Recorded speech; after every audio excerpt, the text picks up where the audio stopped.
All right. Good evening, WNBA and women's basketball fans, and welcome in for the first time this 2017 regular season to the WNBA 365 Network, your comprehensive home for the WNBA and the rest of the women's basketball world, putting a bow on the first 6 games of the 2017 slate of action. Joining here, folks, in the Hangout by Crystal Thomas and Tanisha Stewart, both up in Los Angeles, and also our good buddy Marquez Anderson joining us following Game 2 of the Western Conference NBA Finals, and Cal McClure joining you folks here from the Calamax Sports Studios in San Diego. Crystal, Shorty, and MA, good to see you guys tonight. How's it going tonight? Hey, what's up? After that game, I really don't know. With that, folks, as usual, like normal, we'll take your input, of course, on the WNBA and women's basketball world. Hit us up over on Twitter at WNBA365, at Calamac3, at Shorty Mamba 24, at O Marquez, or at Puck1010 with the hashtag of WNBA365, or like us over on Facebook at facebook.com/WNBA365, or you can, of course, chime in on the live chat box, open up for you folks on the right corner of your screen. Guys, real quick, a Twitter alert for you folks real quick. Thanks to what we'll get to later on tonight, guys, with our new Player of the Week nomination vote for the fans out there, which was a very good response last night. In regards to that, we have had our follower count increase, guys, to 980 last I saw. So we're getting very close to the 1,000 mark. And again, thanks to all you great folks out there that are chiming in on social media. And again, glad to keep our conversation running with you guys, even when we are not on air. We'll go, guys, we'll kind of look back over the weekend and talk about some very pretty historic milestones for the WNBA and a lot of other facets, and somewhat put a bow on it this evening, somewhat of a last resort to kind of throw something together for you folks again. Now that my announcing schedule is somewhat lightened a bit, we can start getting back on track with more consistent coverage, hopefully, of the WNBA and the rest of the women's basketball world. Guys, going over to the Saturday games. Obviously, the first thing we'll get to is the Stars and Liberty from Saturday. And Marquez, I think a lot of people are probably wondering, at least from your side of the story, somewhat of how the Stars would play. And I think seeing them hang in that game on Saturday against a very, energetic and very veteran-led and heavy Liberty team, for a young team like San Antonio, who we know MA is probably going to take their punches for the part of the season without Kelsey Plum playing with that injured ankle. Marquez, how do you think the Stars performed, though, in their first game of the season on Saturday against the Liberty? Well, I think defensively, first off, it was really feisty, and really they got after it. The Liberty, they forced Liberty to work for everything that they had to get. They really didn't make anything easy on them, whether it was inside, outside, getting into the passing lane. They did that, and they really fought defensively. On offense, it wasn't really pretty. They shot 38%, and they only converted 1 3-pointer. But at the end of the day, it still was a really hard-fought game that they made the Liberty really grind out and win at the end. Shorty, obviously, you're not supposed to, take your opponents lightly in any sport you play, and perhaps maybe the Liberty were more – I think a lot of people, though, Shorty, were probably surprised at the effort the Stars gave, though, on Saturday, considering, again, that there was no Kelsey Plum. A lot of players stepped up in big situations. But, Shorty, what do you think, or what did you see, at least, from both teams after Game 1 on Saturday? Overall, I thought it was a good effort by both teams. I mean, both teams are coming into this new season, so I don't think that the Liberty underestimated the Stars. It's just that, them coming back together, this season, their first game outside of camp. So they were just trying to fill out, the roster and fill out each other, remember how the pieces work together. So it was just both teams filling out each other for the first game of the season. Crystal, I think in a way, though, and I'm probably not certain of how much of this game you caught, of course, making your way to Staples Center for the next game we'll talk about following this one. But I think, Crystal, in regards to that first game, I think, the rookies are going to have butterflies in their stomach for the most part, trying to get those jitters out. I think everybody, though, in some capacity, working out kinks, working off the rust or what have you. Then, Crystal, for a game between, presumably a playoff contender in the Liberty, of course, who's been there, then the Stars, a team rebuilding, new head coach, new players in place, for it to be a 73-64 ball game, I think it's still a pretty respectable scoreline for a team like the Stars built, trying to feed off of young energy. Crystal, how much of this game did you catch, first of all? And secondly, what's your overall final stance on how this game turned out for both clubs? I didn't, excuse me, I didn't catch any of that game actually. I saw the highlights, but I really, because I was headed to Staples, I didn't get a chance to actually watch the game, so I really don't, know exactly what happened. Again, folks, the first game at least, again, between the Liberty and Stars to kick off the season, the Liberty won 73-64, holding off the Stars in a great game. Next game, Crystal, we'll go to you on this one. Again, the Sparks hoisted up and raised their 2016 WNBA championship banner to the Raptors at Staples Center, then went out and beat the Seattle Storm in a very, very, what I would say, punch-counter-punch seesaw battle of a game between obviously two teams that were in the postseason mix last year, but the Sparks could pull away late 78-68 minus Candace Parker, Essence Carson, Jantel Lavender naming three. And, of course, having Neko Ogumake, Elena Beard, and also Crystal. A lot of fresh faces in this LA lineup playing. Crystal, give us your overall final thoughts and take away from, again, a very pretty even matchup between two Western Conference heavyweights, I think, in my mind. It was, for one, it was cool seeing them raise that third banner. It was pretty eventful. Everybody was happy, cheering, and I mean, there was not really a sad. I don't want to say nobody was crying because nobody was crying, but there wasn't really like a bad feeling. It was actually pretty cool to see that and experience that and witness that. witness that. And as far as some of the new players go, I mean, there's a few questionable people on that roster. I'm not gonna say their names, but me and Shorty and a few of us have talked about it. I mean, there's a few people that I'm kind of not sure how they made the roster exactly, but then you have people like Sims and Williams and those two are actually playing really well. But I mean, it's a new little team. I still got to get used to seeing them. They won. I think they're gonna do pretty decent as far as the rest of the season goes. But I mean, it's different for obvious reasons. But I mean, it's gonna be interesting to see them. They played well. I mean, I'm just tired of seeing them play Seattle for like the 1,000th time in opening season. But Same. I mean, it was cool. I mean, I had no complaints about the game. I think everyone in this hangout is just tired of seeing LA, Seattle play each other to start the season. Shorty, I think more so the players that may have had a rough outing on Saturday more so are going to be roster liabilities who will be waived once Lavender, Parker, and Carson get back into the equation. What I was gathering from a suit favor from Women's Hoop School and Hoopism on Twitter, they are expected back either tomorrow morning or sometime this evening back to LAX to be here in time for the ring ceremony on Friday before they take on Washington. So obviously, Shorty, perhaps some players on the roster more so here for maybe 1, 2, 3 games at most maybe. But I think still, though, with Beard playing great, I mean, she was a thorn in the side of Jewel Lloyd on Saturday. Neko Ogumake dropping threes, now all of a sudden working on that part of her game. And also Tiffany Jackson-Jones, I think her first game back post-breast cancer, looked like she didn't really miss a beat. And then honestly, Sims, like you said, Shorty, on Twitter, bringing up the offensive tempo, going full speed ahead towards the basket, drawing contact, scoring points. Shorty, what do you think about Los Angeles so far? Obviously, perhaps a couple of players here and there who may not be on the roster full season, probably just, more so benchmarks or placeholders for EC, CP, and Lab. But what do you probably see, though, out of this game again that really went back and forth for the most part and was probably one of the better games on the Saturday schedule? Yeah, pretty much. Yeah, it'll be interesting to see, those bench pieces who will be cut. And honestly, after seeing them play, even in their first game, I wasn't really impressed. And I won't say no names, but if they are eventually cut, I mean, it'll be good for the team overall. But just I saw a lot of good things from the Spark team, like you said. NECA coming out, having one hell of a game, 23 and 7, 20 points for Odyssey Sims, 6 assists.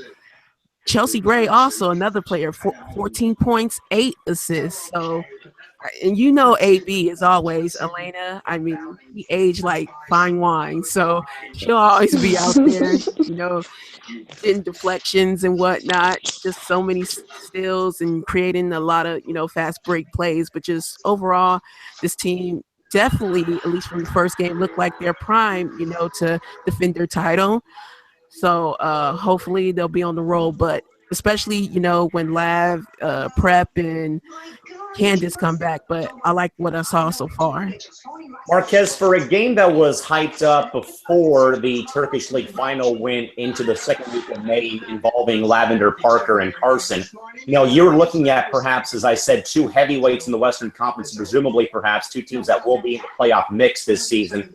But again, somewhat, though, maybe a bit of a lackluster game for ESPN once more without the three LA Stars playing, on top of no Bird and Stewart playing due to injury. Obviously, while it was still lacking star player Marquez, there was still some pretty damn good talent out there between Jewel Lloyd keeping her team in this game for Seattle, Alicia Clark also keep doing her part, and as well as we see with Neko Gumake and Elena Beard for LA. Marquez, what are your thoughts in spite of the five players missing combined between the two teams? This game really, for the most part, was, punch, counter punch up until LA finally ended that one big knockout blow late in the fourth quarter. Well, yeah, like you said, a lot of teams were missing some of their key players, but it was still a lot of interesting stories if you are familiar with each team regarding like how the new pieces for LA were going to perform, how improved Joel Lloyd would be coming to the season. And obviously Lloyd did a lot of Seattle's lifting in terms of keeping them into the game and really keeping them competitive and close, because outside of her, they had Toka Shiki, and really that wasn't, after her it was Langhorn, and really no one else really produced that well. But for LA, you had Sims, who was really impressive, and I think a lot of people were wondering how she would fit in with the offense, whether if she'd be in control or not. And then you had Williams coming off her injury, how she'd perform, and she did okay, I guess, considering what she was coming off of. And like you said, Jackson Jones. And then you had Sydney Weiss, who I know a lot of people had questions about. She came and hit 2 threes off the bench, and I think that is a valuable tool to have if you can have that consistently, someone that can come in and knock threes cold off the bench. And I think a lot of that, what she saw, was just some of the questions that people had that they were answered. So, I mean, I think it was really interesting to watch. Shorty, forgive me for asking this very stupid question. Now, again, the Sparks have nearly almost a week off. They played Saturday. Will play again this Friday back at Staples Center when they do give the team their 2016 championship rings.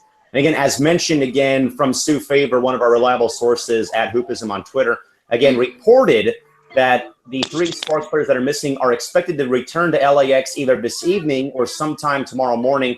Shorty, do you perhaps presumably see Brian Nagler holding those 3 out until at least they start their road trip next week in Indiana? What do you think? I can see about 2 scenarios, because also along with them coming back to the States, they also got to, pass the physical and things of that nature. But overall, also, I love that Golden Girls theme song, somebody playing in the background. But anyway, yeah, I can see, one or 2 scenarios. Either he's going to hold them out, or if their physicals are passed in time, then I can see them on restricted minutes. So either hold out or restricted minutes, perhaps. Marquez, what do you think maybe the best case scenario, again, remembering again that these players will have to pass, a physical before Friday's game? I pretty much agree with what Shorty said. It really just depends on the timing and how quickly that can get done. I mean, if it does, then maybe he makes the cut to make the room for them on the roster and they get to play. But if not, he'll probably just hold them. And Crystal, what do you think? You're not going to be at this game on Friday. What do you expect?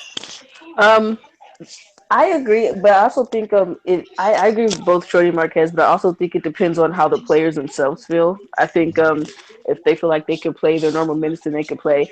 And I don't think he has to cut anyone. I think they're already on the roster. I think they are part of the 12. I was just saying that some people probably should be cut, but that's a different story.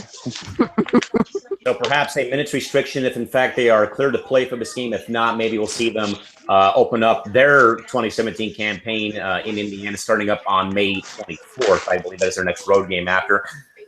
Excuse me. Guys, moving over now to Sunday, again, starting with the Stars again on the road, finishing up their opening road trip. Again, they were in Washington facing the newly rebuilt Washington Mystics. Mystics hold them off 89-74. I think, guys, in spite of the Stars playing great, of course, the storyline, Shorty, of course, was the debut of Elena Deladon in Washington in front of, her home, pretty much her hometown fans in D.C., along with the debut as well of Christy Tolliver making her debut after her long tenure in Los Angeles. Shorty, obviously, we know, as we've said plenty of times, that champions are not won on paper, but at least this Mystics came through one game looks okay for right now. But Shorty, what do you think was perhaps the bigger storyline, at least through this game, in regards to either no plumper for SA again, or about perhaps about how EDD did shine in her first game back in her home state? Oh yeah, just for Washington, as it was said, it's early, but they did look good earlier on, in this game. And it wasn't just EDD because EDD is going to come out and do her thing, but you just see how the Washington roster is put together. It seems like she has way more options that she can pass it to. I saw a lot of good you know uh plays, give and go plays between already chemistry building up between EDD and Tolliver as well, and then other dishing out to Taylor Hill and things of that nature. So you will see throughout the season that she definitely has way more options to pass it to, but just also another storyline for the Stars. Oh my goodness, Monique Curry, you could tell that she was home back in the DMV. What, 31 points? She really came out and showed out. So those were the two storylines that stuck out for me in that game. Crystal, obviously, the Mystics were probably, I think for the first time, probably had an off season to remember for once. Obviously, we know that they were somewhat outsiders looking in on the 3 seed the first time around back in 2013. A lot of other things going on with that franchise. But now it looks like they finally have a team that might be able to finally deliver for DC for the first time in quite some time in franchise history. Crystal, what do you think, though, about the Mystics, at least in the long run? Obviously, we know that you really can't dictate or really, put a price on game one, but at least through one game, what did you see and what did you like? And maybe what did you dislike, too? Me and Shorty were having a debate about this, and I wasn't really impressed yet. I mean, I know it's only one game, but I mean, obviously they're working out chemistry issues and they're working out, trying to fix things. I will say, they look like a team that's going to be trying to run and gun. Mm-hmm. I saw them trying to run a little bit, but I noticed once that, because San Antonio actually played decently on defense for them at one point, and I noticed once San Antonio started to pick their defense up, they slowed down. So it seems like that might be the flaw in their game. If you can stop them from running, it seems like you may have a chance. I couldn't really tell how they are defensively as a team yet because, I mean, they are playing, no offense, Marquez, but they are playing San Antonio. So it wasn't like I have to see them play against a team that's a little bit more physical to really determine how they'll probably, react in situations like that. But I mean, the one thing I also noticed, this is the bad thing I noticed from them. They live and die by that 3-point shot.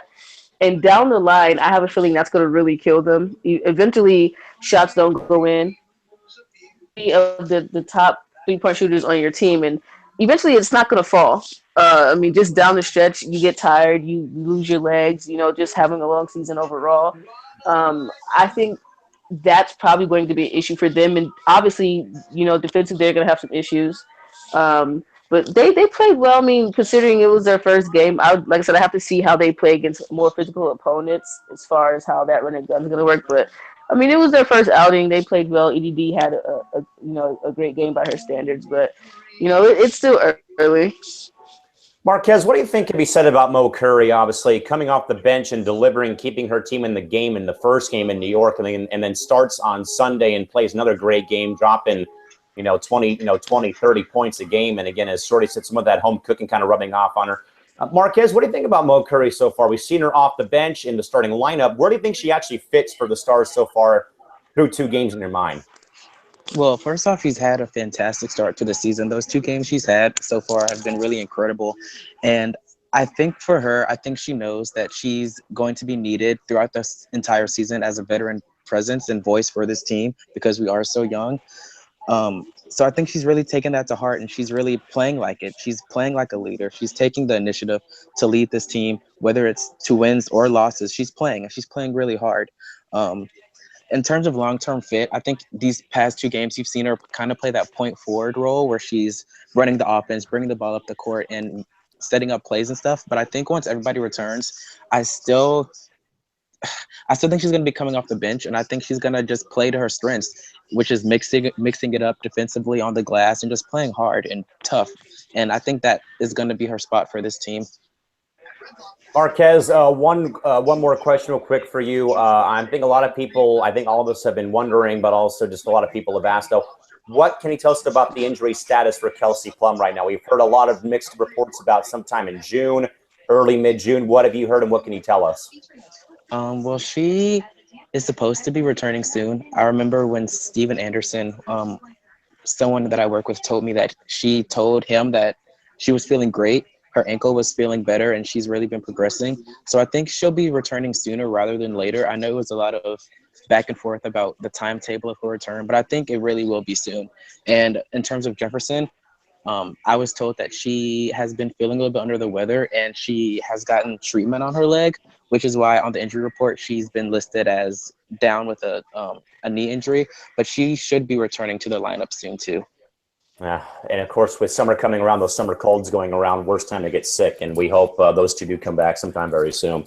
Crystal, we'll start with you on the next game. The Wings and Mercury tipped off from TSRA in downtown PHX. The rookie Kalia Davis, 20 points in her rookie debut. Dallas wins the game 68-58 over the Mercury, of course, guys who have had a lot of roster turnover and roster influx over the offseason, and the Dallas Wings continue to get younger and younger. And again, Kalia Davis, 20 points in her rookie debut. Crystal, what do you think is your overall takeaway from this game? Obviously, Kalia Davis kept her team in the game and obviously as well had a monster game for her first ever professional game. And what a way to kind of put your name on the map in regards to that 20 points in the Phoenix victory. Crystal, what did you probably like or dislike about this game between Dallas and Phoenix? Oh man, I didn't. I was expecting. I was expecting for Davis to have a showing like that. I mean, I knew she was a good player, but I think she fits Dallas' system really well. Her and Alicia Gray, you know, Davis had 20. I think Gray had about 12 or something like that. I can't remember off the top of my head, but I thought it was great for them. I mean, if she can play like that on a consistent level and she can play as physical defense the way she did and get to the basket the way she did, I think they'll be okay. I mean, she's I think a lot better than what a lot of people thought she would be at this point. And I mean, I was impressed. I mean, she showed that she deserves to be in this these pro and how can I think and I know it's a crazy stat. I think if I remember correctly, Phoenix out rebounded 43-17, and I don't know how when you have a 6'8" center that happens. I don't know how Brittany Griner only had 2 rebounds. It seems as if she's still struggling. It's only the first game. It seems as if those rebounding struggles will continue for her, and if so, that's kind of sad because they really need her to get in there and get physical and stand her ground in the paint area. But other than that, I mean, I was surprised Dallas came out as hard as they did against Phoenix. I actually thought Phoenix was going to win that game, but Kayla Davis she was big for them. Shorty, it just seems like dating back to last season and through game one, that it seems like if one player for Phoenix has a rough night, that brings the entire team down with it, much like a Titanic sinking 100+ years ago, where, it's either Diana's worst shooting night, probably in her whole career, going 1 for 11 on Sunday, or BG having 2 rebounds. And it just seems like when one player has one off night, that whole team just goes right down the tubes. And again, I give Dallas all the credit for just how they played that game. And as Chris alluded to, Gray and Davis were dynamite in their first ever professional game. Shorty, what do you think though about Dallas and Phoenix from Sunday? It overall it was a good game for Phoenix and their struggles. I mean, last year it was a complete mess, especially defensively. Like they were one of the worst defensive teams with one of the worst defensive ratings in the league. But I will give them somewhat of an excuse this year, only because it's a complete, new roster. I'd say only about 2 to 3 players are returning players. It's BG and DT, and then everyone else is new because their other pieces been traded away. dealing with pregnancy are retired. So there's just a lot of roster turnover that they'll be dealing with throughout the season. But hopefully, Phoenix can, put the pieces together because, as Crystal brought up, they're going to need more from BG besides only 2 rebounds. No way. And obviously more than 2 points from Diana Taurasi, too. Perhaps her worst shooting game in maybe her entire career, maybe dating back to high school or even her UConn days, maybe as well.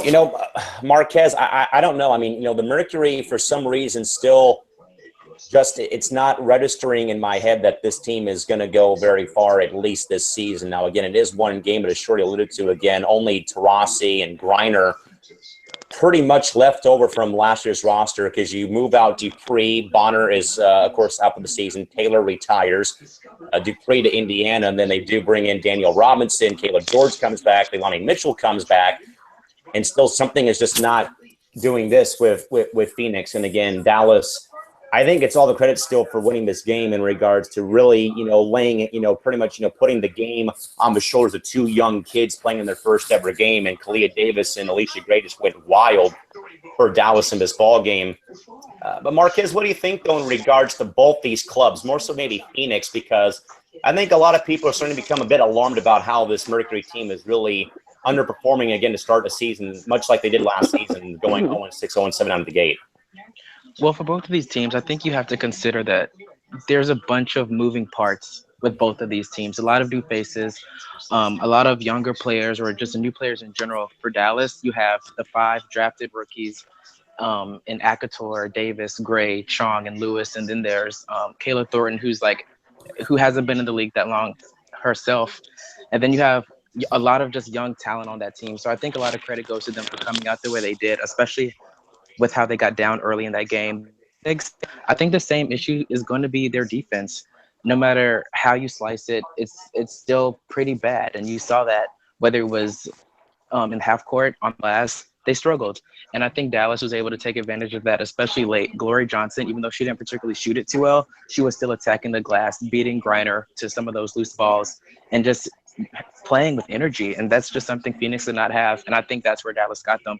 They had more energy, they played with more hustle, and towards the end of the game, they just wanted it more. Marquez, one question quickly from our good buddy Todd Mintz. He's asking, what do you think about Vicki Johnson's coaching through 2 games so far? Looks like, at least, I mean, like we said already at the top of the show, they've been in both the games they played so far. But how do you think VJ's done at least in 2 games in your mind? I think you can see improvements in the defense, but I think where you maybe see some discrepancy is just the rotations. I think she's still trying to find something that works, which is why some players may have, say, 30 minutes one game and then maybe 2 the next, or why you don't see some players on the floor together at some times. I just think it's just a matter of finding something that and then you still have to remember, we're still missing Plum, Jefferson, and McBride. And once those 3 get back, I think it'll flow a little bit better, but I don't think it's been too bad.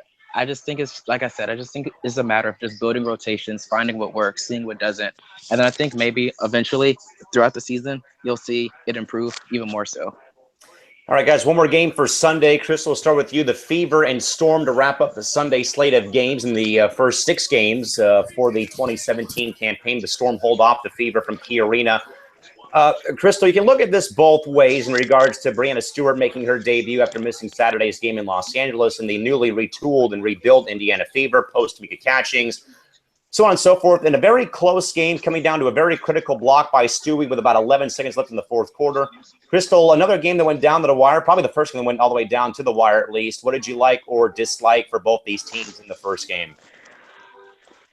I thought it was a pretty good game. I mean, both of those teams were pretty evenly matched. The score was pretty close.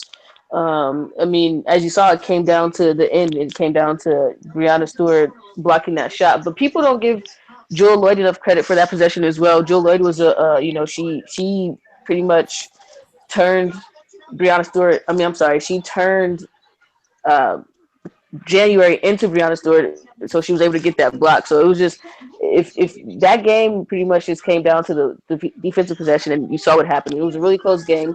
I mean, both teams, I don't know if you could say Indiana's a young team, and they're not old, but you had a young up-and-coming team versus a team with a lot of veteran presence, and you kind of saw how well those two played out. And I think this season, I have a feeling both Seattle and Indiana are going to be teams that could make a difference along the season.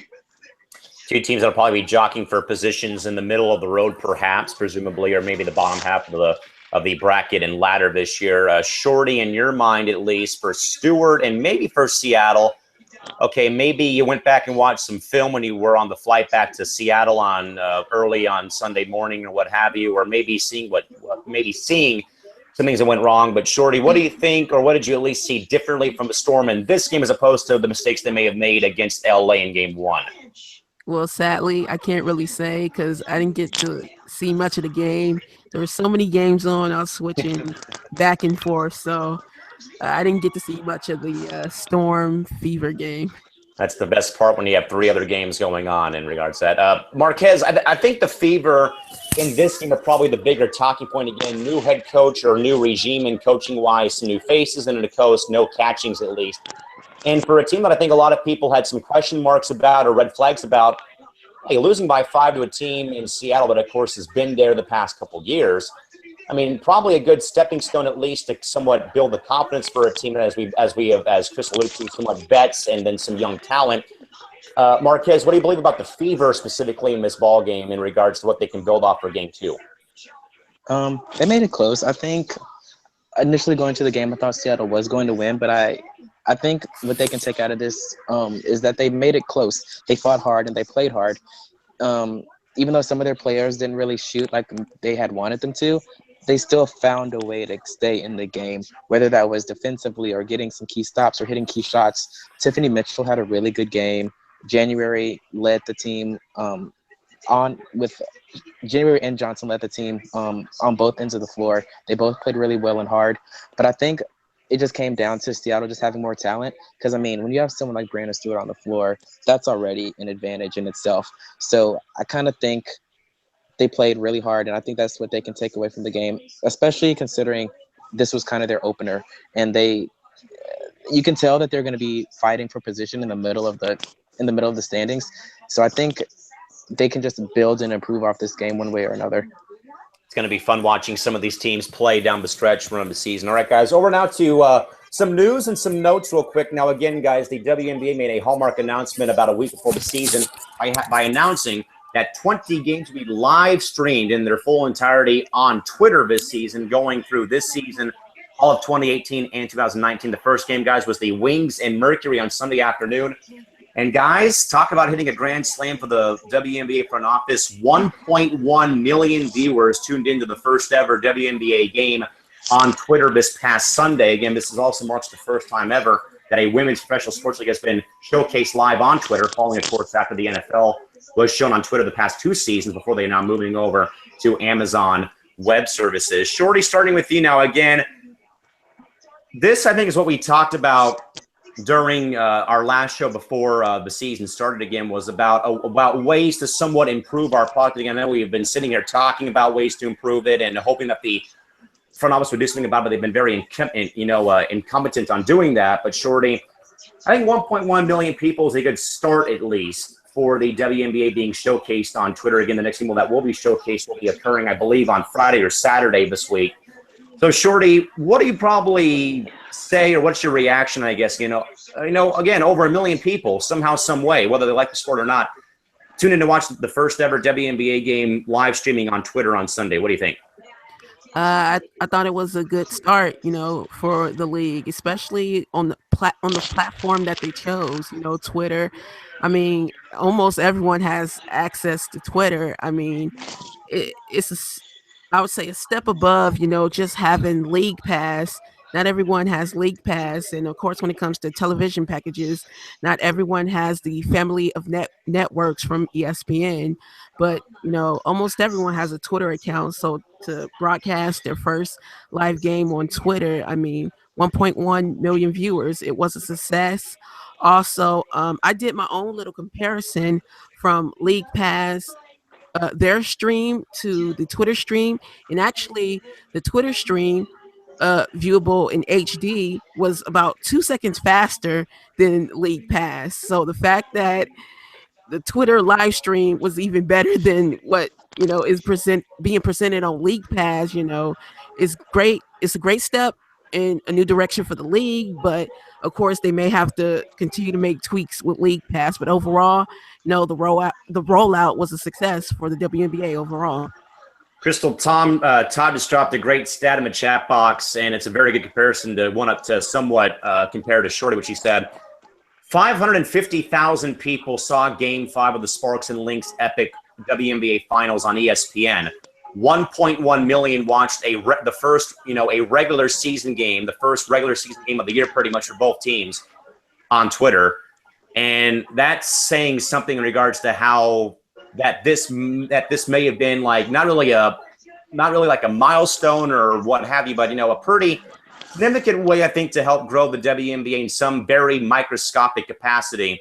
In regards to that, Todd also said that there was great chatter on the stream and whatnot. Crystal, what's your overall thoughts, I guess, about how Game 1 went for the WNBA? We got one down and 19 more to go still on Twitter for the season. I think it went pretty well. Like Shorty said, I mean, the stream from Twitter was way better than Live Access or League Pass or whatever it's called now. It was a lot more clear. It was running faster. The only thing, that sucked was like there was no scoreboard for about like the first 15 minutes, but after a while, the scoreboard popped up. But I don't think that was an issue on the Twitter stream. I think that was an issue on, I believe the WNBA's end, but it was cool. I mean, I thought it was cool. I think it's a good idea that they decided to stream that on Twitter like that, especially for the people who may not have cable and want to watch their team play, or can't really afford live League Pass, for financial situations. I think it's a pretty good thing to have it on Twitter. And we saw, I mean, if you put it somewhere, what they say in Field of Dreams, if you build the field, they will come. So it's kind of the same thing, if you put it in a place where everybody's watching, then you'll get more viewers. So again, Marquez, only just north of 500,000 people watched, presumably the greatest and most epic WNBA finals in the league's 21 years of existence now. 1.1 million watched a no value-added regular season game to start off the year. And at least from positive vibes and chatter on Twitter to the viewership, at least, this looks like a pretty good marriage for the WNBA through at least the next 2 years. Marquez, what's your overall takeaway from Twitter's first game of the year? It was really encouraging to see how big of a number it ended up being. Like everyone said, to start the game, I actually had League Pass and the Twitter stream going side by side, just comparing, and the Twitter stream was like crystal clear. It was perfect. So I quickly shut off the league access thing, and I was just like, wow, this is really good. So I think going forward, it's going to be a really important and valuable tool, especially with the way it's formatted. Like I like how you can scroll in and out. You can keep the game in a little box on the corner. You can comment. You can do a lot with it, and I really enjoyed watching it on that format. Shorty, Todd also brings up one interesting outlet too that could be utilized, and this is being utilized by the soon-to-be NBA Gatorade League, which is right now the NBA D League. Shorty, how about also doing Facebook Live for live streaming too for the WNBA as well? Hey, that's an even better idea, especially with all the foolery that's been happening on Facebook Live. Hey, why not just add a WNBA game to it as well? Just more viewership. That's the goal. Crystal, even as annoying as Facebook Live notifications are, that would be something I would definitely want to see. What do you think? Could the WNBA possibly follow the NBA G League and perhaps go the route of Facebook Live? Maybe after the Twitter deal does end, maybe. Who knows? What do you think? Yeah, I mean, I think as long as they can keep the quality great, and as long as they can, I mean, you're always gonna have technical difficulties, but as long as they can keep that down to a minimum, I think it should be fine. I mean, the Twitter stream was just so clear, though. I mean, I don't know if Facebook Live at this moment can compete with that. Marquez, what do you think about this? Obviously, this is only going to be a couple years down, only a couple year deal with Twitter. Could Facebook be an alternate, perhaps, for Twitter in the coming years? Maybe. What do you think? Maybe. I know if you do that switch to Facebook, you'd be reaching a different demographic in a way. But I think Twitter is a really good platform. I just do. Like Shorty said, I feel like everyone has access to Twitter, whether you're younger, older, no matter what you use it for. I just liked it. I can't even put it into words. I loved it. Mm-hmm. You liked it, you love it, you want some more of it. Well, folks, there's 19 more games to go, and I believe next game is going to be when the Mercury face the Stars, I believe, which I believe is going to be on Friday, but we'll have more about that later on. Also, guys, another hallmark deal for the WNBA was, of course, guys, the addition of one-day fantasy sports with the WNBA striking a deal with FanDuel as well. Now, guys, as we know, last year they debuted the My Squad app, which, of course, it was somewhat of a dry run for fantasy sports starting off towards the end of the playoffs last year. Guys, we ran a poll on the network Twitter handle over the weekend about what fans would be playing during the course of the weekend. 96% of the voters said FanDuel over the 4%, myself included, that are playing My Squad. But again, guys, as a reminder, FanDuel, sadly, much like DraftKings, is illegal in certain states. We had one of our Storm fans tweet in saying that they love to play FanDuel, but it's illegal in the state of Washington. So, Shorty, what do you make about the WNBA now stepping into fantasy sports? I know that we have somewhat ranted and raved about it. I know a lot of people wanted fantasy sports, but now, Shorty, we're getting it. But at the same time, though, fans in certain states are left in the cold because they have to consider FanDuel and DraftKings both as gambling websites. But what do you think, though, about the WNBA, though, landing their deal with FanDuel, though, for this season? I thought it was a good deal for the league. For so long, fans have been wanting some type of, fantasy type game to play. And first it was My Squad last year, and now this year, with FanDuel. And, they're both different, of course, in a way. FanDuel, you create your own lineups, bet money. With My Squad, there's no, money involved, but you can still, pick a player for that day to, write with and score however many points that you need to for the day, and you can collect points to gain prizes at the end of the day. So two very different platforms, but just overall something fun for the fans to participate in overall, because we've been asking for it for the longest. Crystal, I know that, again, they launched My Squad about 2 weeks left in the season, maybe as a dry run to kind of see what would happen. And I think the beauty of My Squad is you can pick a player for a game and leave the app and just let them collect the points while you either on Snapchat or Instagram or what have you. And I think that in regards, like Shorty said, though, there's two sides of the coin. Again, FanDuel, you can play for cash prizes, where My Squad, you're playing for gift cards, jerseys, tickets, what have you. And again, as mentioned, as mentioned, a couple times already, that sadly in certain states, FanDuel and DraftKings are illegal because they have been ruled by federal judges as gambling websites. I don't know how that how that is for us in the state of California, Crystal, but obviously, again, 96% of our voters said that they were playing FanDuel on Saturday or Sunday. I think, though, that the other con against My Squad is it's only played, or you can only play it during national television games, in regards to, again, the LA-Seattle game being played on ESPN, a couple of games on NBA TV where you could have played two a couple days ago. But Crystal, what do you think, though, about how this WNBA FanDuel relationship might actually go? Because it sounds like a lot of people were engaged to play FanDuel over the weekend. I mean, I think it's pretty cool. We've been wanting a WNBA fantasy league for a long time. I wish there was a free league, because I know, like you said, it's considered gambling in a lot of it's considered gambling in a lot of places, and I mean, I just think I wish it was free, because then I'd have a little more bragging rights. But I mean, I personally like it because anything I could beat Eric in is something that I love personally. But I prefer My Squad.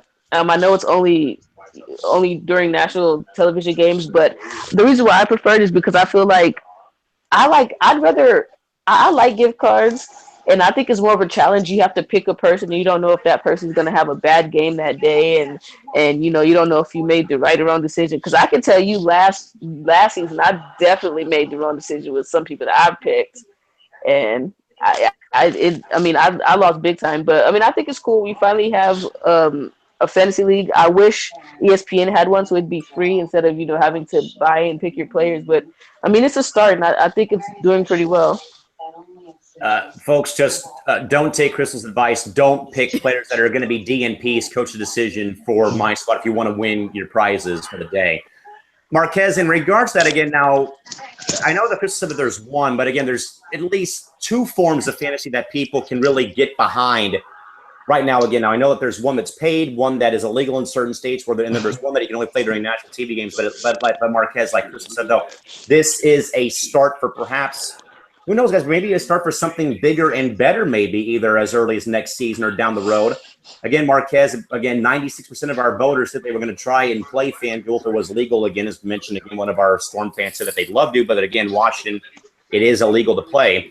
But Marquez, what do you think, though? Again, this is another hallmark stepping stone for the WNBA in regards to first Twitter streams and now fantasy sports. Marquez, what do you say? What do you think? I can say it's great, but for me at least, I don't engage in the FanDuel because I like to keep the coins I make. Exactly. So I don't participate in that one. But if I had to choose, I would do the My Squad because I like free motivates me. So I mean, hey. But in terms of like interest in people playing it, I saw a lot of people engaging, and I think they had a really fun time with it. Just couldn't be me. But I will say, I'm gonna let the viewers know, NBA fantasy basketball, I am the king of the group. Like I won that, so I mean, maybe I need barely. I need to dip my toes into this new WNBA fantasy stuff because obviously I got the juice. So y'all just don't hate. Perhaps my favorite fantasy name, Dunkin' Donuts, but spelt like Tim Duncan's last name. MA wins that one right there. But again, folks, let us know what are you gonna be playing for tomorrow's game between the Fever and Mercury? Are you gonna be playing My Squad? Are you gonna be playing FanDuel? Let us know on Twitter. Again, we had roughly 96% of you voters say FanDuel, but again, as a reminder, it is illegal sadly in some states. But again, at least there is a start for WNBA hoops on fantasy. But also, Shorty, I did also hear, I believe, from Manila a couple months, or at least a few weeks ago, rumors about perhaps a WNBA version, or at least a WNBA playing mode on the next up-and-coming NBA video games coming out.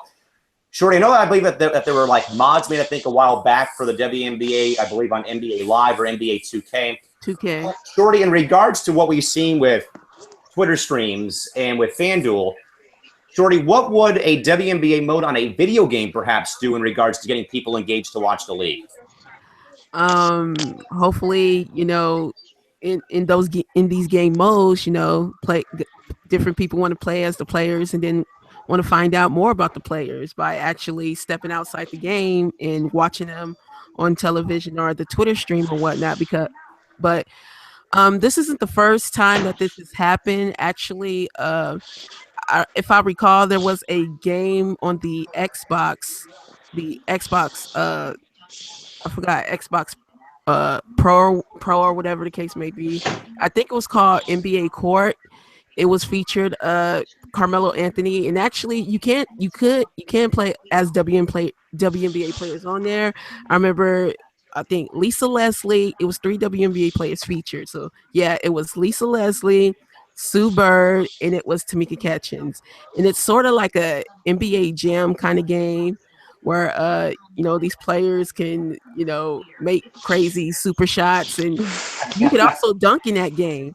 The ladies could actually dunk in that game, so it was a fun game. And I remember playing it a few years ago, but I mean, it's about time. I think FIFA, like 2 years ago, maybe added the U.S. women's soccer team, to their game. So it's about time for either Live or 2K to add the WNBA.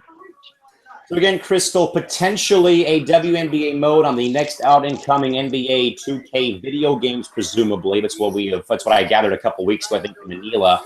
Crystal, what would perhaps this mode do in regards where you can go a full 34 games and play as a WNBA franchise, own the franchise, or create a player?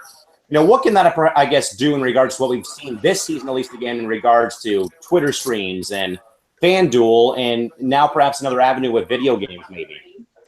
To feed off of one of Shorty's comments first, there was another game back in the day. I think it was like NBA Street or something like that. Yeah, it was actually called NBA Home Court. Now, yeah, they had one like NBA Street. They had like Diana Taurasi and all those people back in the game. So they've done it before, but it was very cartoony. Like it's never been realistic. So if they can make a game that's realistic or a mode that's realistic instead of just like very cartoony and kind of like, example, you're not gonna have Ivy Lada out there doing 360 dunks. I mean, that's not realistic in her case. So as long as they have it to the point where it's a realistic game setting, and the people who can actually dunk, and the people who have their actual game sets, I think it will be cool. And if they have a creative player, I mean, I just know there's going to be a whole bunch of ghetto named people on my Oh team. my. So just be prepared for that. But I think as long as it's a realistic game, I think it should be fun. Is they just can't make it too cartoony. If they make it too cartoony, I feel like it's gonna put people off and turn people away. So Marquez, what do you think? I mean, obviously this is something that's in the rumor mill right now in regards to a potential WNBA mode on video games coming up. So again, Marquez, you got Twitter covered for 20 games through at least 2019. You've got fantasy sports covered in some capacity with My Squad and FanDuel. Marquez, what would a third layer of new ways to engage a basketball audience or casual viewers do for the WNBA in regards to what everybody but me does, play video games? I think it'll be really cool, and it'll be another step forward. I think NBA Live needed to do something like this because I know, personally speaking, I haven't purchased an NBA Live game since Tony Parker was on the cover back in '09, Yep, I think. yep, 09. So, so it's something that needed to be done, I think. Like Shorty said, FIFA added women. I remember reading on my timeline, the WWE game had like the largest women's roster it's had in its existence. So I think it's just something that needed to be done. I think, like, obviously this can't happen right off the bat, but I think it'll be cool to have a My Player mode for WNBA games where you create the player, maybe make them go to college, you then get drafted, play overseas. I think it'll be cool. Obviously, it probably won't be that detailed, but it's just an idea I have. Hey, any way to engage an audience that has, any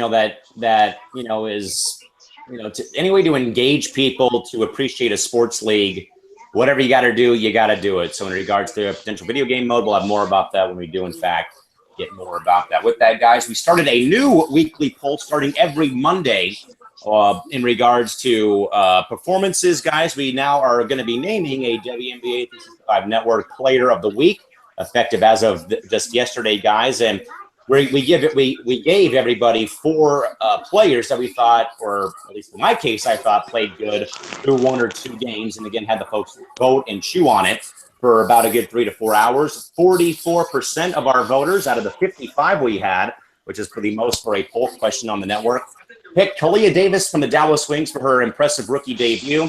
Shorty, we had Kalia Davis, Mo Curry, Breanna Stewart, and Sylvia Fowles all on the poll question. And again, it was pretty close between Mo and Kalia pretty much all night. But again, Kalia won it 44-35 over Mo in a very close poll question. So Shorty, obviously, trying a way to kind of somewhat what we talked about during our high gates, trying to somewhat have better fan and crowd engagements. 55 voters, South Carolina fans voting like crazy for Kalia Davis. Great to see. Shorty, what did you think, though, at least about maybe a potential dry run at least for the new weekly poll starting up as of yesterday? I mean, it's always cool to, get the fans engaged, But as for the poll, I'm not surprised that Kayla Davis, led the way. I mean, very impressive for a rookie debut. But I personally picked Mo Curry. Speak on it.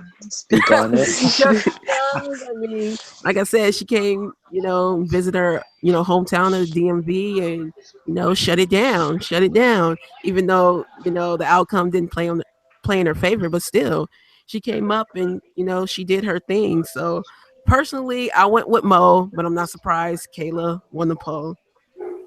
Crystal, I voted for Mo as well in regards to 2 monster games for her, as we mentioned, again, starting and then coming off the bench in those 2 games.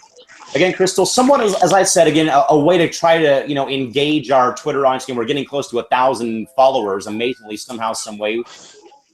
Don't get me started about that. But, Crystal, what do you think, though, at least about, trying a new form of trying to, again, engage a women's basketball audience again with, hey, let them have their say about who should be player of the week?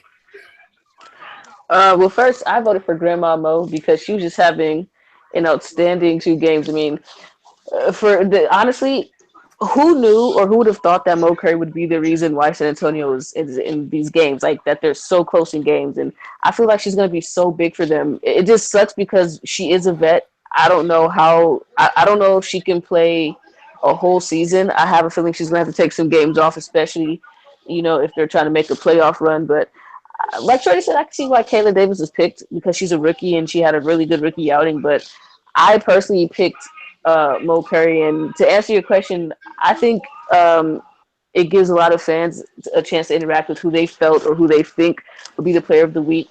I mean, everybody has different opinions on what players and who what players did well. My bad, I just read something. I feel like and on what players they feel should do well get players of the week, but uh, I personally voted for Mo Curry. So again, Marquez, we had 55 votes on the poll. Again, all four poll players all got votes in some capacity. And guys, our Twitter followers skyrocketed. A lot of the South Carolina blogs and fans were retweeting it, saying vote for Davis, vote for Davis. So immediately, Marquez, that's like, okay, this might actually work again. This was the most voted poll question at the time we've run polls on the network Twitter handle. Again, followers have gone up to 981. We're getting ever so close to 1,000. So, Marquez, I think a pretty good way to engage the audience. But what do you think, though, about, again, starting off a new trend, I think, which is in regards to letting, our viewers and our fans vote for who should be player of the week? Yeah, I think it's a cool feature. I think it's something that allows people to be interactive with the network, but I disagree with the results. I, too, think Mo Curry should have been the winner. Not because I'm being biased or anything, but she's had a great 2 games. I mean, especially against Washington. She scored 31 points. No one else scored in double digits. So she carried the team on her back that entire game. Like I feel like had we had like a Mo Curry twin, we probably would have won. Just my opinion. But no, seriously, it's a really cool feature. And I think it's something that can generate a lot of attention to the network itself. And by the way, Todd writes and saying he likes Vicky's quote from her pregame radio interview. If you do not rotate and work, you won't play. That's probably the best quote so far from a coach so far this season. All right, guys, moving now to the lone game on the schedule tomorrow. And now, guys, I'll be keeping track of how we do in regards to game picks now in regards to all the games. Starting off, guys, with the only game for tomorrow. The Fever and Mercury tip off at 7 o'clock local time, Pacific time, from Talking Stick Resort Arena in downtown PHX. All right, Shorty, you're on the clock. Who you got and why? What is the matchup for tomorrow? Got Indy and Indiana Phoenix in Phoenix. Interesting. I'm going to go with. Oh goodness. This is crazy. Okay, I'm going to go on a limb and say I'm going to go with Indiana, only because Phoenix needs to get their stuff together. All right, 1 vote for the Fever on the road. Marquez, how about you? I'm gonna have to go with Indiana. I think their brand of defense is probably going to be really beneficial. And on the other end, Phoenix can't stop a nosebleed right now. So, I mean, I just think Indiana's going to be able to do a little something. All right, 2 votes for the Fever. Crystal, what do you think? I was gonna go with the Fever as well, and I'll tell you why. I feel like Indiana is a more physical team. I think they have no issues with rebounding. Phoenix is a bad rebounding team. Like you said earlier, they're not only are they bad rebounding, but defensively they're not very good as well. Like it seems like their only defender on that team is Brittany Griner. Their only consistent defender, shall I say? But even then, she gets a foul trouble because she thinks it's okay to properly swat at everything, which is not the case. I just feel like Indiana's going to win. I think it's going to be close. And like Marquez said, Phoenix can't stop a nosebleed. They can't stop their nose from running. So if they can't get it together, I mean, like I said, it's still early, but if they can't get it together, I don't see them beating teams with more physical players than they have. So make it all in Favor. Clean sweep. 1, 2, 3, 4 fires in your eyes. Fever win the panel vote. Todd Mitch just chimes in to say this is big for Phoenix, guys. They cannot start a bad again this season. This is early season, but a must win for the Mercury. Also says that Dinah will want to make amends. She had a long weekend, and all look for a bounce back big game. But all of us are picking the Fever for the first game and the first network quick picks of the year. And again, Presumably, who has the best record will win 50 cents from Crystal, maybe, depending on how things do in fact go. By the way, guys, we're also going to start giving you a week-long, or updates, I should say, on the league attendance, courtesy of our good buddy Owen Perkins of WNBA Stats and Facts on Twitter. He reports a combined total of 58,223 fans came to the first 6 games across the first 2 days, with the largest crowd being 10,063 or 603 when the Sparks played Seattle on Saturday afternoon. So again, 58,223 through 6 games played in the WNBA. Again, the largest crowd so far, LA and Seattle, 10,603 so far this season. With that, guys, we're glad to be back. Wait. We didn't talk about the Sky. Oh, we did actually miss a game. Well, okay. So we actually will be able to add one more in there, actually. Minnesota, Chicago. For some reason, they only gave me 3 games on here. 70-61 in favor of Minnesota in that ball game. Marquez, thank you for catching that. In regards to that, again, for some reason, the schedule only gave me 3 games. Shorty, I think in regards to starting off with this, in regards to Minnesota, you guys, I think we all pretty well know that this team is going to be, somewhat, on a mission to kind of, turn back the faces of what happened last season. And of course, guys, Chicago, as we know, they've had a couple of big punches to the gut the past couple of years and seasons in regards to player movement and what have you. Shorty, quickly give us your final thoughts and takeaway from this ball game. Just overall, I mean, I got to give props to Ty. I mean, Ty was out there just hustling. Of course, she's not the player that you would want to be, your main focal point, but she was just out there hustling for the Sky as well. She was like almost equivalent to Mo Curry in a sense, except for she didn't drop 30, but I mean, she was just out there making things happen for the Sky. I mean, Minnesota won, even though certainly wasn't Maya's best game statistically. I know Big Sil was out there, having herself a great, game, and she was pretty much the main reason why, Minnesota pulled it off. So overall, one would think of it being a blowout actually ended up being a 9-point victory overall. So of course Chicago had no chance, but I give them props for their effort. And here I had the game in my attendance spreadsheet, and I just totally didn't write it on my game plan here next to me. So that's there on the host here. Marquez, quickly give us your thoughts on this game against Chicago, Minnesota. Lynx win 70-61 from Xcel Energy Center over there in St. Paul. Yeah, hats off to Chicago. They played a much closer game than I think anyone could have really expected. They actually won the rebounding battle, which I think may come to a surprise to some. I think at one point during the game, Stephanie Dolson played some really tough and physical defense on Sylvia, which really prevented her from getting some of those easy looks to extend that lead for Minnesota. And they really just hung around. So I hope Eric, my best friend, is happy that I brought up his team, because he was going to have a little hissy fit if I didn't. So there you go. Now, Eric, send your direct message to me, because I did not write it on the Sunday schedule. I wanted to talk more about this. I will take the air in the scorebook for that one. With my horrible career of playing high school baseball, I'll take the air for that one, take one for the team. Again, Crystal, once more, Minnesota 70-61. And Todd, to answer your question, again, Courtney Vandersloot and Allie Quigley both still over in Europe right now. They did, though, have to make 2 roster moves, including waiving their first-round pick in regards to making room for those 2 players on the roster. But again, Crystal, final takeaway in regards to Minnesota and Chicago from Sunday. Yeah, you know what? The game was a lot closer than I thought it would be. I was expecting Minnesota to just scrub the floor with Chicago, and they didn't do it.